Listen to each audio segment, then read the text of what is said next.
మహా గాయత్రికి ఫోన్ చేస్తుంది. గాయత్రి, నేను చెప్పేది జాగ్రత్తగా విను. నీ కారణంగా నలుగురు అమాయకుల జీవితాలు నాశనమైపోతాయి. ఏ తప్పు చేయని కన్నా చదువు కూడా పాడవుతుంది. కనుక ఇప్పుడే పోలీస్ స్టేషన్కి వచ్చి మీ వాళ్ళు పెట్టింది తప్పుడు కేసు అని నువ్వు చెప్పు అని అంటుంది మహా. అయ్యో, నేనిప్పుడు రాలేను మహా. బయట మా వాళ్ళు కాపలాగా ఉన్నారు. నేనిప్పుడు వస్తే నన్ను చంపేస్తారు. అసలు నా వల్లే ఇవన్నీ సమస్యలు అంటూ ఏడుస్తుంది. నువ్వు ఏడిస్తే కుదరదు గాయత్రి. కనీసం వీడియో కాల్ చేస్తా. ఎస్ఐ గారికి జరిగిందంతా చెప్పు అంటుంది మహా. ఇక మహా అలా అడిగేసరికి గాయత్రి సరేనంటుంది. ఇక గాయత్రి ఓకే చెప్పడంతో మహా ఎస్ఐ దగ్గరికి వచ్చి రిక్వెస్ట్ చేస్తుంది. సార్, ఇది ఒక తప్పుడు కేసని, మా పెద్ది అలాంటి తప్పు చేయలేదని గాయత్రి చెప్పడానికి రెడీగా ఉంది అంటుంది. అసలు గాయత్రి ఎవరని ఎస్ఐ అడిగితే, అదే సార్, ఈ కేసు పెట్టిన వాళ్ళ అమ్మాయి.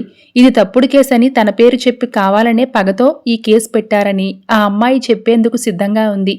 ఆ అమ్మాయి వీడియో కాల్లో ఈ విషయం చెప్తానని చెప్పింది. ప్లీజ్ దీని సాక్ష్యం కింద కన్సిడర్ చేయండి అంటుంది మహా రిక్వెస్ట్ చేస్తుంది.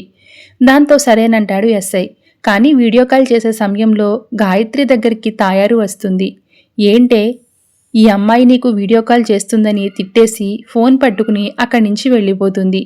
ఏంటమ్మా, వీడియో కాల్ చేస్తానన్నావు?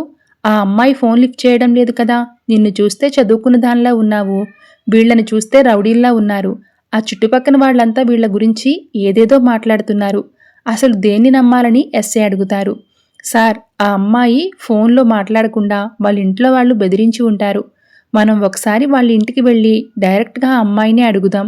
ఆ అమ్మాయి నిజం చెప్పకపోతే మీ ఇష్టం అని అంటుంది మహా. సరేనమ్మా, ఇదే చివరి అవకాశం.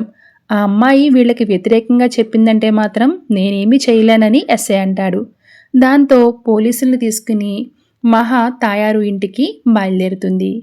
Thank you so much for watching.